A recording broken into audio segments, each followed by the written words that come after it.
Ladies and gentlemen, welcome to the Poydras podcast, sponsored by Desi Vegas Steakhouse on the world-famous St. Charles Avenue in New Orleans. We're back, Elliot, after a week off. The Saints had a bye last week, so we didn't have a show, but let's pick off right where the Saints left off. They defeat the Arizona Cardinals by the score of 31-9, and Drew Brees has returned. The King has returned. Drew Brees, the chosen one, is back after missing 5 games where Teddy Bridgewater went 5-0. But what did you see out of that performance against the Cardinals? It was incredible. There was no rust at all, which is just insane. Most times, if you miss 5 weeks, you miss over a month of time, you come back, there's going to be some rust. You're going to look kind of iffy out there. But he was just letting it go. He was just killing it. And, I mean, the Cardinals, they just ran into a buzzsaw. They did. Brees had 373 yards, 3 touchdowns, 1 interception. He looked unbelievable. But there's another player on this offense that might be in the MVP race. Yep. And he's a receiver. Michael Thomas, man.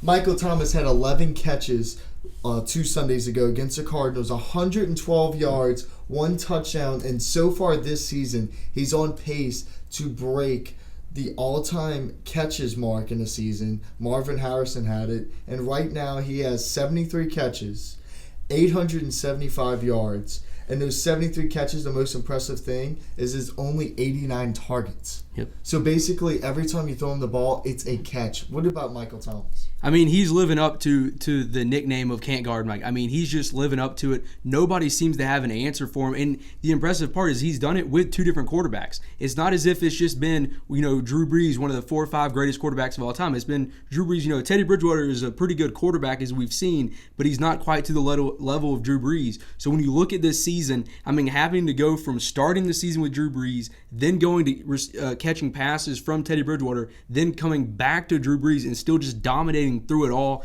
You've had the injury to Drew Brees, you've had the injury to Alvin Kamara, and it just hasn't phased Michael Thomas at all. I saw a stat in a PPR league where Michael Thomas has not had under 15 points. Yep. Like, just for a total week all this season. That is consistency. That's each and every week coming out and absolutely dominating against your matchup, no matter what the cornerback is. Let's talk about this Saints defense. Cam Jordan played well, Von Bell, but the player that stood out to me versus the Cardinals was Chauncey Gardner-Johnson guarding a Hall of Fame receiver in Larry Fitzgerald. He only had 2 catches for 8 yards. Chauncey's flying around the field. You saw him versus the Bears, the kind of his breakout game. But what kind of element does it bring now that the Saints kind of found that nickel corner?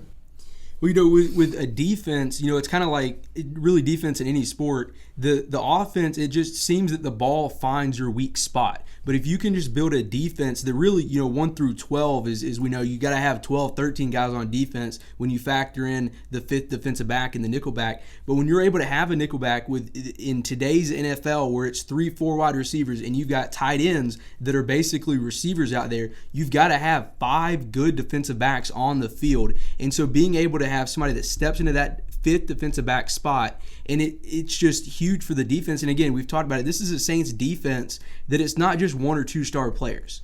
It's not just, you look at maybe like a Luke Kuechly. It's not just like a Luke Kuechly just running around getting 150 tackles. It's 1 through 12, 1 through 13, 1 through 15, just 15 just really talented guys. And that's part of what makes this defense such a good unit. So, talk about Chauncey. He had 5 tackles in the game, 1 tackle for loss, and 2 pass breakups. Really outstanding game.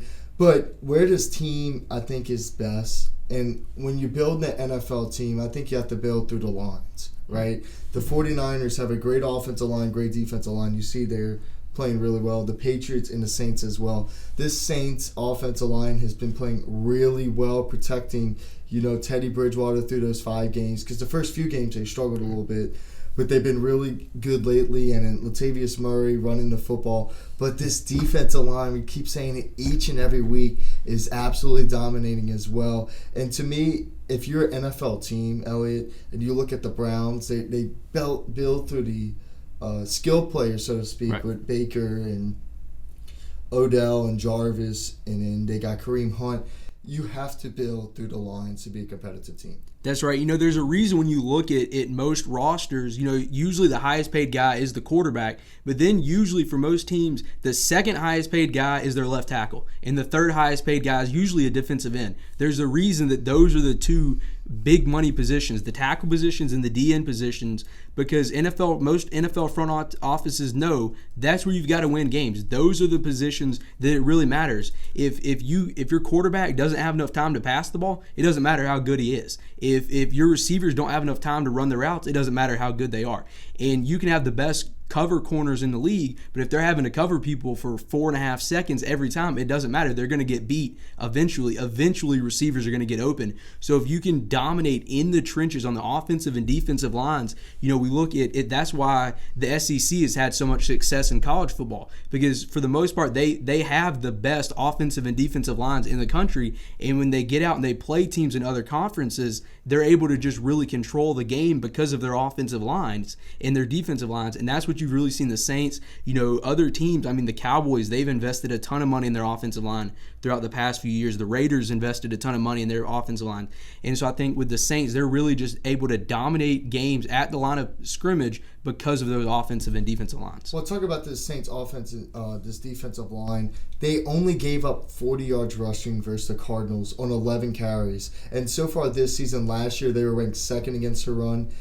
Early this season, the first 2 games, they struggled against the run. Since then, they've been the number 1 rush defense in the NFL, and they're currently overall third in the NFL in rush defense. We're going to get on to the Falcons a little bit later about their game plan versus them. But just to me, the consistency since Drew Brees has gone down of this defense and how well they've played. And then the stats don't say everything to me, too. Right. Because there's been some garbage time touchdowns by the Seahawks and by the Bears. But this defense on all levels, like you said, defensive line, pass rush, stopping the run, linebackers going sideline to sideline, and then Eli Apple and Marshawn Lattimore absolutely dominating their matchups of their cornerback positions have been very impressive. That's right. We talked about what, way back when, who was going to step up, who needed to step up when Drew Brees went down. We said Kamara and Michael Thomas, those were really the two that we pointed to. But I mean, the Saints, it's really been a 53-man effort almost in terms of stepping up, and even more than that, because we've seen the Saints have to pick up a few guys here and there. It's really been like a 60-man effort in terms of who's stepped up since Drew Brees has went down. The defense has stepped up, the offense has stepped up, everybody seems to have stepped up. It's officially hate week, Elliot. It is hate week. It's been hate week for the last 2 weeks. If y'all don't know, Elliot is a proud Falcons fan. In our next segment, we're going to take a quick break on the Poydras Street podcast, but our next segment is the Saints Falcons all preview, all hate week stuff. You won't want to miss it as the Poydras Street podcast will continue to run.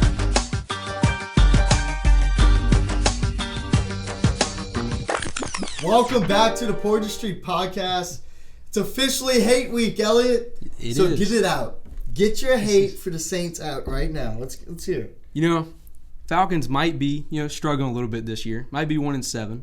But, that doesn't matter. Records don't matter. None of that matters. It's rivalry week, right? The Saints can be beat. Any team can be beat, right? And, hey, Matt Ryan's expected to be back this week. I know the Saints might pay one of their defensive players to hurt him. That might happen again. Who knows? But if Matt Ryan's out there, whenever Matt Ryan's in the game, Falcons have a chance. So, Elliot, just looking at some statistics, what do you think that the Saints-Falcons record is since Drew Brees and Sean Payton have been in New Orleans? That's a tough question there. I think the Saints a little bit over 500. They are. They are 18-8 versus the Falcons. 10-game lead in the series since Drew Brees and Sean Payton have been here. So after this week and next week, do you know how many total games Sean Payton and Drew Brees, since they've been here, have played versus the Falcons? According to my quick math, that would be 28. That's a tough number, huh? Yeah, it's a little touchy subject there. A little touchy subject? Yeah, still, yeah. Really? So a couple of weeks ago, Elliot, when the Rams were playing the Falcons, I hate the Rams, right? Yeah. I can't stand them. I think it has to do with a certain play that happened there? Yeah. Think it has to do with that? Certain play that happened there. That's why I hit the Rams. Yeah. But they were up on y'all 26-3, right? Right. And they were kicking extra point. I was like, why? You know Sean would have went for 2. Oh, you got to. Elliot, how do you blow a 25-point lead in the Super Bowl? I mean, hey, it happens. You know who wasn't playing in that Super Bowl? I don't know. You know who's won a Super Bowl? You know who didn't get the pass interference call last year? You know who won the Super Bowl? You know who forgot how to tackle? You know who forgot how to tackle against the Vikings? You know who forgot how to tackle versus the Patriots? The whole team. Dude, they outscored y'all 31-0, and y'all have not recovered since. Say what you want about the Saints and all the bad plays. We've recovered. We were strong. And that shows in the leadership of Drew Brees, Sean Payton, and this defense. No matter what happens, they fight through adversity. Now with the Falcons, you blow a lead, and then your whole team blows up. I mean, we made it to the playoffs the year after. And then, the officials forgot how to call an interference there too when Julio got tackled. So we're in the same boat there. But we did go to the playoffs the year after. What about the last 2 years? Hey, injuries happen. Injuries this year too? Yep. You're blaming this season on injuries? Yeah. Okay. So you're telling me if this team is fully healthy, they would be over 500? They'd be either at 500 over. The defense really took the bad turn when Keanu Neal went down. That's when the defense really turned around. In the offensive line, you had injuries to the rookies before the season even started, and since then there's been multiple injuries along the offensive line. Matt Ryan just got injured, and it's questionable whether he's going to play this week. He is expected, but it's questionable whether he's going to play this week. And then the running back position's been hit hard behind Freeman with the depth behind that. So injuries have riddled the Falcons this year. Not quite as bad as it was last year, where the Falcons were just destroyed by injuries, but injuries have still played a big part this year. All right, so Elliot, give me your game plan for how the Falcons can beat the Saints. Score a lot of points because that defense is terrible in Atlanta. So score, and score a little bit more, and then keep scoring. You know the Saints are ranked top 10 in the NFL in scoring defense? I mean, Falcons still have the talent on the offense. Got Matt Ryan, Julio Jones, Calvin Ridley. Well, we don't have Sanu anymore, but, it is what it is. Austin Hooper's been one of the best, arguably the best tight end in the league this year, right up there. Devontae Freeman can still get it done a little bit, but the talent on the offense is still there. So let me ask you this question now, okay? All right. What are the Saints' game plans? Keys to victory.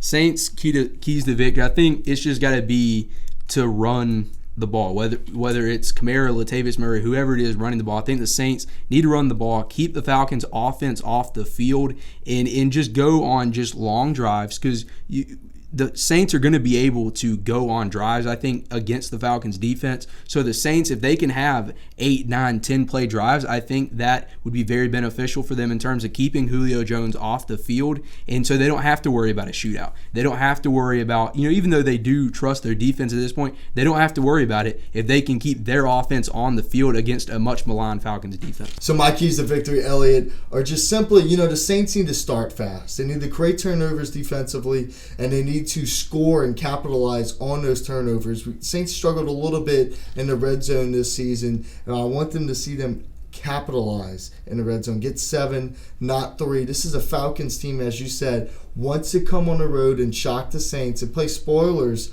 a little bit as the Saints are trying to get the number 1 seed, obviously. It's a team that has nothing to lose. They're 1-7, and they have a lot of talent. So keep them out of this game and start fast.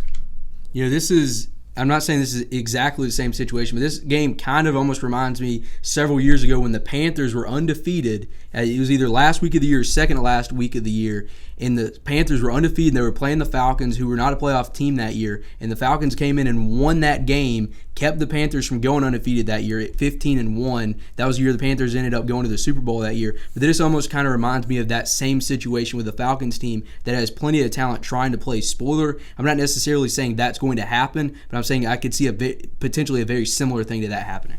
All right, Elliot, calm down, pal. Calm down.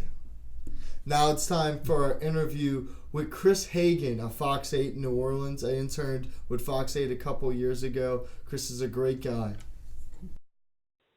Now we have Chris Hagan on the line from Fox 8 in New Orleans. How you doing today, Chris? Doing excellent, man. Had a good breakfast, ready to roll. Ready to rock and roll, man. The Saints got a big win. They had their bye week last week, but the week prior they beat the Cardinals 31-9, and Drew Brees' return. What did you see from number 9?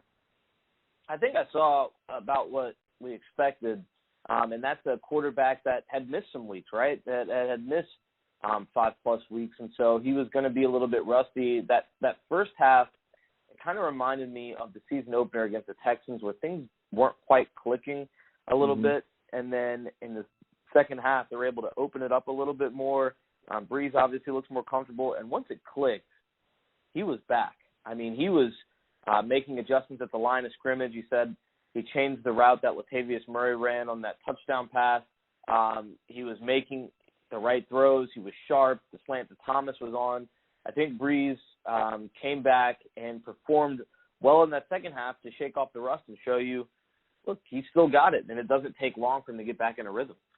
Speaking of Latavius Murray, he's been playing really well the last couple of weeks.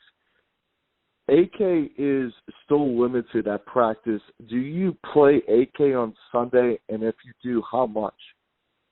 Look, I think it's a similar situation to Brees. If he's ready to go, you play him.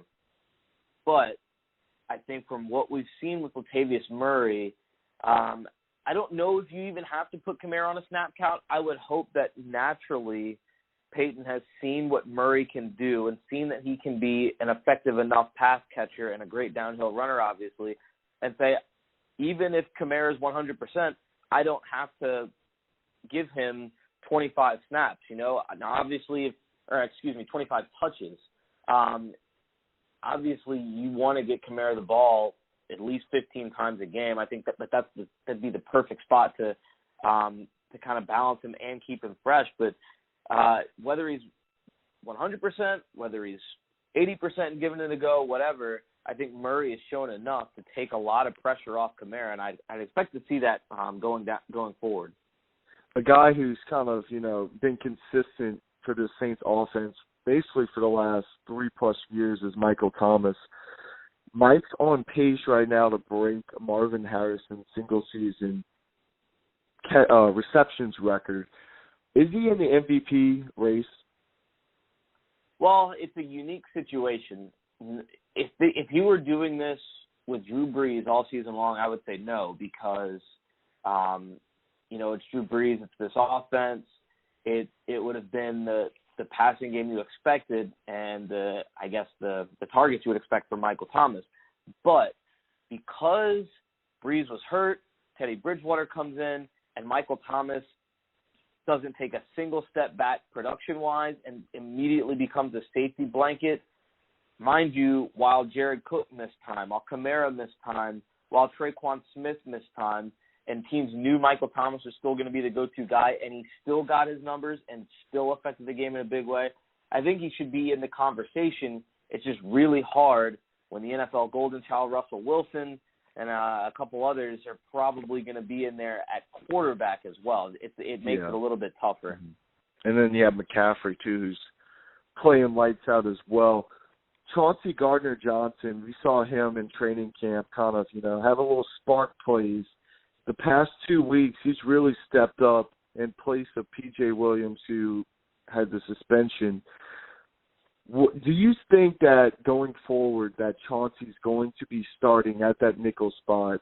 And, the way he's played, what element does this give this defense? Well, I think the best thing about Chauncey Gardner-Johnson, or CJ as he wants to be called, the Saints have played him in the right spots for him. He's a great tackler around the line of scrimmage. He's great at diagnosing screens and making some plays in the backfield. I haven't seen him cover down the field a whole lot, and that's probably the part of his game that even as a hybrid guy who can cover the nickel well, I think that's the part of his game that maybe has to catch up to the NFL level. But, still, the guy is giving you everything you want. And in terms of P.J. Williams, P.J.'s been good in that spot too. He's decent covering the slot, but he's also great. He's a good tackler. There's been a lot of plays this year where he's making a tackle in the box, or he's covering that route well underneath and stopping them from getting run after the catch and getting a first down. And I think that's exactly what CJ gives you as well. It's hard, man. I mean, it's a momentum thing. I know it was an inopportune time for PJ to have to sit out a couple of games because the Saints were rolling, the defense is in a rhythm, but CJ stepped in. So maybe it's a Murray-Kamara situation where CJ gets a couple more snaps there, but at the same time, I could see them going back to PJ because he's been the guy. He's been really steady in that part of the defense. Yeah, he has the experience. So let's talk about the Falcons. It's a team that has underperformed, obviously. Haven't really recovered since the Super Bowl in 2016. What have you seen from them this season? Man, it's inexplicable. I mean, it's the same question that we have been asking for weeks. Like, how is there this much talent on the team and they can't get anything going? I mean, they drafted pretty heavily along the offensive line, hasn't exactly panned out. In the past, they've drafted well defensively. You add guys like Deion Jones. Obviously, Keanu Neal is hurt. Tack McKinley, I think, has dealt with some injury issues. But Desmond Trufant at corner hasn't been great. They don't have another answer at corner. And so there are some holes there, but the talent hasn't performed well either. Matt Ryan's made some inexplicable throws. Devonta Freeman has been hot or cold, mainly cold. Calvin Ridley's disappeared sometimes in games. They trade away Mohamed Sanu, so now you've got Ridley and Julio. So it's a team that, yeah, they have the talent, but I just don't think they have an identity right now. I don't think they know what they want to do. They can't run the ball, and they certainly haven't been able to stop the run, and I think that plays into the Saints' hands. Is Dan Quinn gone after the season? I think he is.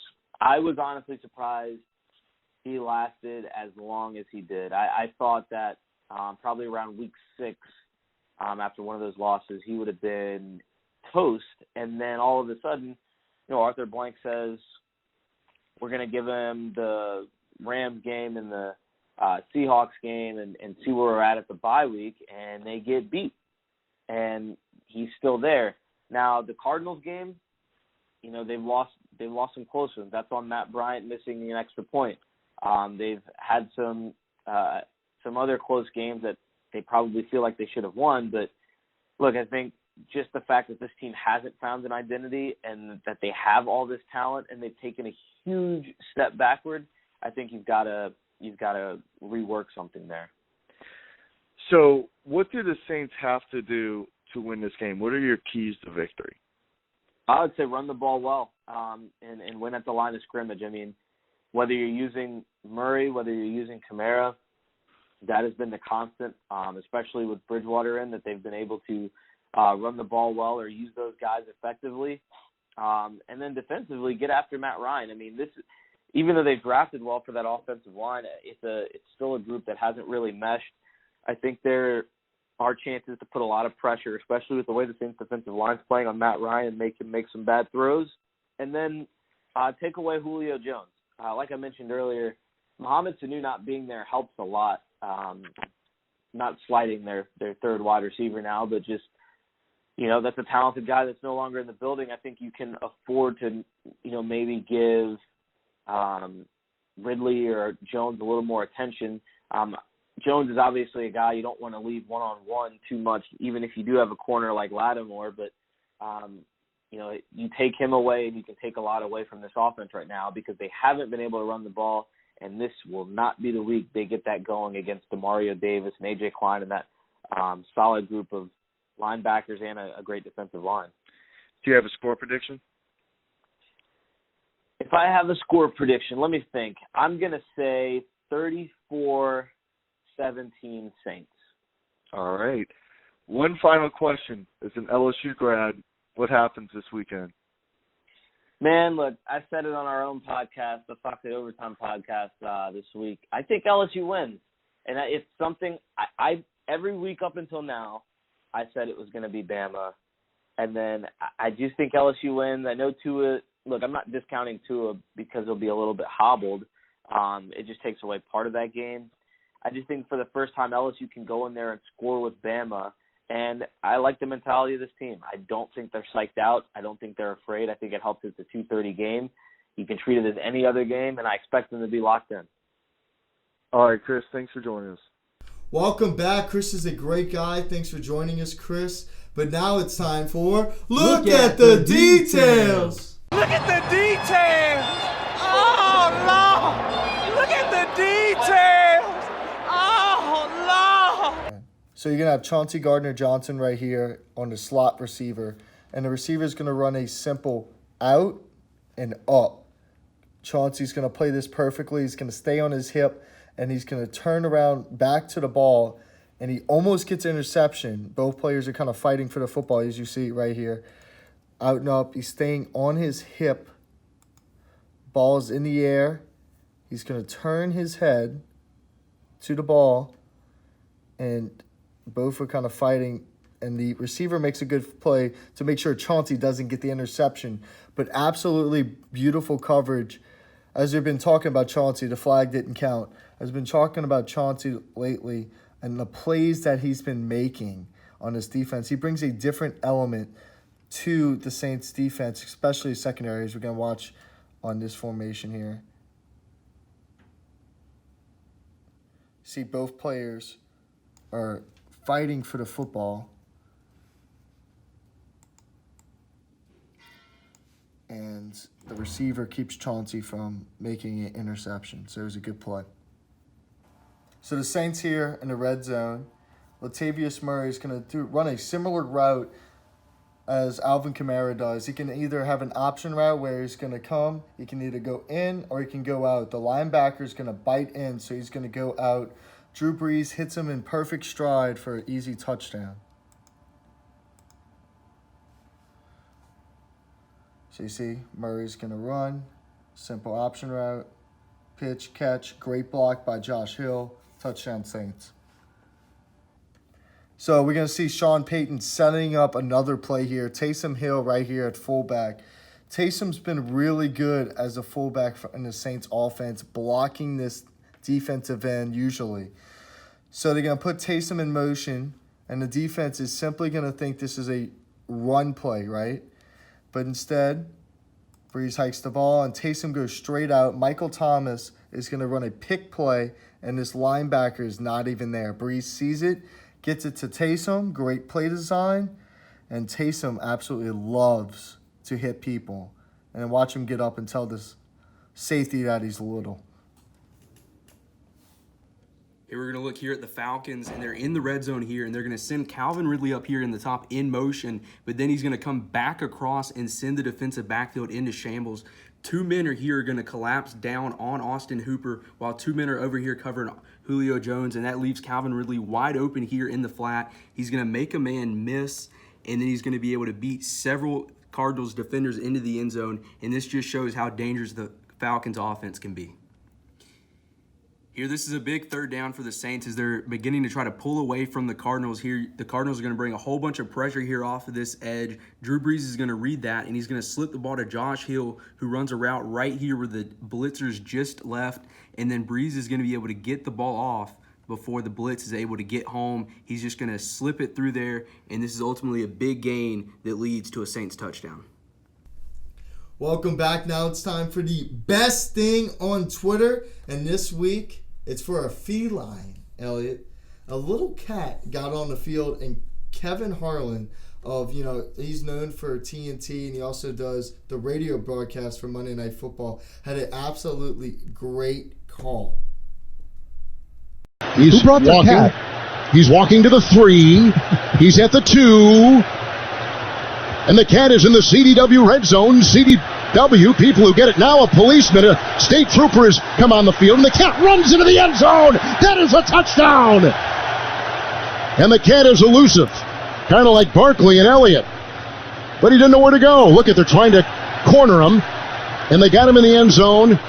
There are state troopers all around this cat, which now climbs up into the stands.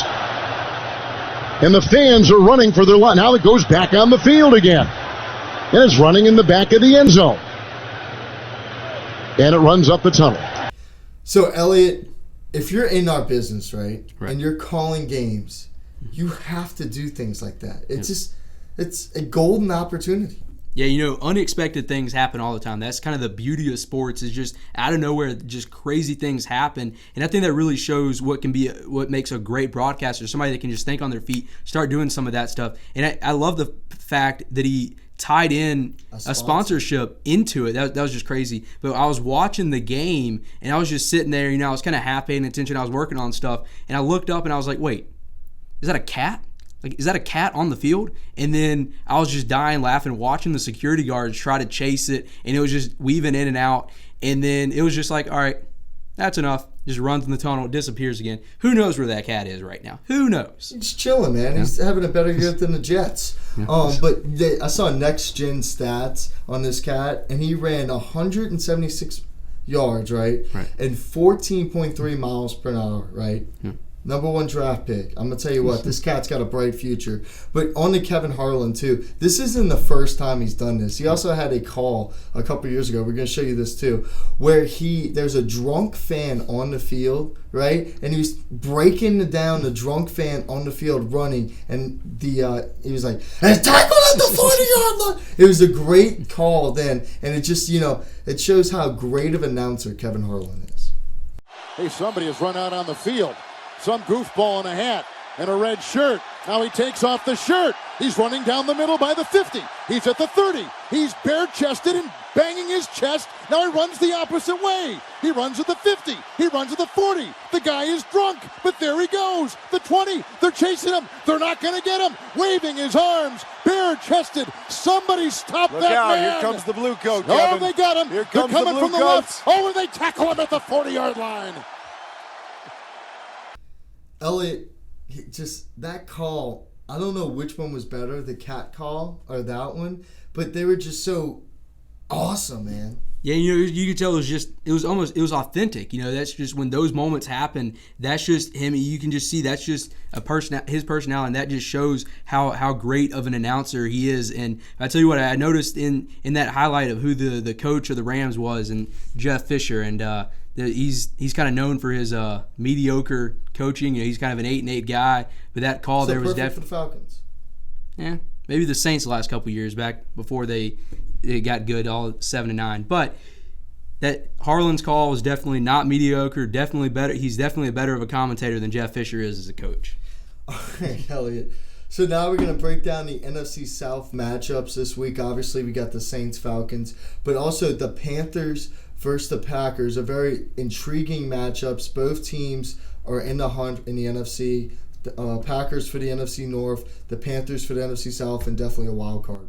That's right. This is a fantastic matchup. And I tell you what Christian McCaffrey is doing this season, we talked about Michael Thomas, and he could be having the best season in NFL history as a receiver. McCaffrey's doing the same thing at the running back position. I mean, he's on pace to just destroy records in what he's doing. It's insane. And when you look at it, I mean, it's crazy that arguably 2 of the top 3 or 4 MVP candidates this year could be a receiver and a running back. This might not even be the year of the quarterback in terms of the MVP. Depends on how Russell Wilson finishes the year. But what Christian McCaffrey is doing, and then what Allen is doing at the quarterback position, and with Cam Newton now out for the year, it's going to be down to Allen and what he can do down at the end of the year. But this is going to be such a fun matchup, in my opinion. It is 2 fantastic offenses. You've got Aaron Rodgers, one of the best quarterbacks in the league, arguably one of the best quarterbacks in NFL history. And you've got Christian McCaffrey, who is just having an insane season. I think it's going to be a very, very fun matchup. But I think down at the end, I think the Packers are going to get the job done, because I think Aaron Rodgers is going to be able to make some plays at the end. So I've got the Packers winning. This is a Panthers team that we talk each and every week. It's interesting. A couple of weeks ago, we talked about maybe that they should look at starting Kyle Allen for the rest of the year. Well, Cam Newton's on IR. Hopefully Cam gets back better. They have a big decision this offseason if they're going to keep Cam or cut him or trade him. But this is an intriguing matchup, like you said. These are 2 very good teams. I also have the Packers winning this game just because it's in Lambeau Field. Aaron Rodgers is going to make a play late. It's going to be a close game. But with Christian McCaffrey, dude, he might be one of the best running backs, as a white running back since John Riggins, right? I mean, what this dude is doing is incredible. He's on pace to do stuff that LaDainian Tomlinson did in 2006, where LT had 14 touchdowns through games, where McCaffrey has 13. Yeah, I mean, and again, McCaffrey is not just running the ball. He's this kind of new era of running back where he does everything. He can catch balls out of the backfield. He can line up at receiver. And so he's not even just really a running back. He's just more of an incredibly good football player in what he's able to do. He is. So now we got to go to the Bucs-Cardinals matchups. The Bucs have been in a lot of close games lately, but there's another interesting story about the Bucs, right? Have you seen on Twitter that a report came out that there's a guy who backs up Jameis Winston. He created books about Jameis Winston, right? It's called Jameis 101. 101, right? And apparently it's Matt Light, the Buccaneers GM, who is running this Twitter account. So he's got a burner account to back up his quarterback, saying, Jameis Winston has had a start of a NFL Hall of Fame career. And, I think just looking at the front office, I mean, that's just another question in of itself. But I mean, the Buccaneers front office has been backing Jameis Winston more than anybody else would. I mean, and I keep going back to this, but in the offseason, they basically said whoever we hire as a head coach, Jameis Winston is going to be the quarterback no matter who we hire. And as a front office, you should just be looking for the best candidate, not looking for the best candidate that's going to pick the quarterback that you want. And so the front office has just been backing Jameis Winston more than anybody else does. Because, I mean, the fans are fed up with Jameis Winston and his inconsistency. But to have somebody in the front office running a burner account trying to convince – ridiculous. Trying to convince fans – that they should be siding with Jameis Winston and thus siding with the front office. That's just insane. It is. It's crazy. Yeah. Dude, you're an NFL GM and you're on burner accounts? And when they go in the report, they say this dude takes a break. He's like, I got to take a 4-hour, 5-hour break before games. And they put his voice, and the voice matches directly. And this dude's been doing interviews and stuff. It's just absolutely crazy that an NFL GM could be, it's not definite, but could be having a burner account to back up Jameis Winston. It's just nuts. This would be, if it does come out, that's even worse than Kevin Durant having the burner accounts, because Kevin Durant's just a player. He's not even in a front office when he had his burner accounts all over the place. This is a guy in the NFL front office having it's like the 76ers about 2 years ago. Yeah, just having, it's childish and it is completely unprofessional. And if you have to make a burner account to convince your fans that you're making the right decisions and that you're starting the right quarterback, then you're probably not starting the right quarterback. I agree. But I had the Cardinals winning this game, Elliot. I think they're the better team. They played well versus the 49ers last week, right? And I just feel like, they're going to go in there. They have a little momentum, right? They're a solid team. And I have them winning 34-27.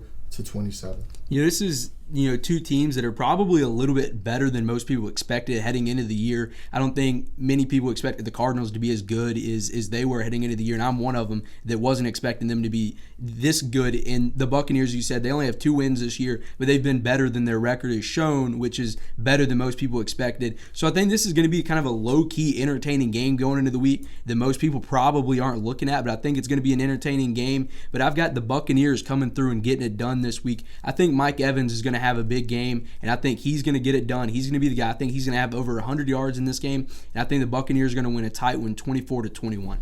So now we got to go on our bets. Absolutely guarantees that are going to happen this week. I had a guarantee a couple of weeks ago. Didn't exactly get it right, but I kind of got it right. I'm going to brag on it, right? Told you, Elliot, the 49ers would be the last undefeated team. It's a week late, but they're still the last undefeated team. So I'm taking credit to that one. Not betting LSU, Alabama. Not going to do it. But I'll tell you what. The 2 primetime games, Sunday night, Monday Night Football, the road team's going to win both of those games. I have the Minnesota Vikings going on the road and beating the Dallas Cowboys. And I also have the Seattle Seahawks going on the road to end the 49ers streak. And the New Orleans Saints would be the number 1 seed in the NFC come Tuesday. And my big bet, I'm going to college this week. And it's not Alabama LSU. It's not that one, but it's another matchup of unbeatens. Minnesota. Penn State, Minnesota. I'm going Penn State in this one. It's a great story for Minnesota. PJ Fleck, got a big extension, but I'm going Penn State here, getting the win. I think it's going to be a great game, but I got Penn State doing it. And what do you think about Penn State being above Clemson? Oh, dude, it's totally deserved. They're undefeated, and Clemson's undefeated as well, but Clemson has played absolutely nobody. And they've struggled against a lot of teams that are just mediocre, subpar teams, and Penn State's been playing really well. I'm pulling for the Gophers. You're pulling for the Gophers? I want to see somebody new come do something and surprise people. And the Golden Gophers are going to make a stand at home and have one of their biggest wins in program history. I like that one. So, now it's time for our predictions. Saints-Falcons, hate week. Elliot Reeder, give me your predictions. I think this is going to be a fun game. I mean, fun environment. And, you talked about this last year that these two teams, when they match up, it's always a primetime worthy game. And I think that's another reason that they got another Thanksgiving Day game this year. I think this is going to be a great game. High scoring. I think Matt Ryan, if he plays, is going to have a good game. I think Julio Jones is going to step up. He knows what this game means. And he's one of those guys where even if the team struggles, Julio Jones is going to step up. So I think Julio could have an 8-9 catch, 100-yard game, maybe 1 or 2 touchdowns. So I think this is going to be a very, very, very entertaining game. But, and this pains me to say, but I think Drew Brees is going to make a big pass at the end to Michael Thomas. I think Saints are going to win 38-31. Who? 38-31. I'm going to say it's going to be a blowout. And I'll say the score is going to be 28-30. Saints win. That's all for the Poydras Street Podcast. Thank you for joining us. Elliot, it's been fun. Hate week's over. Saints Falcons, 12 o'clock on Sunday on Fox.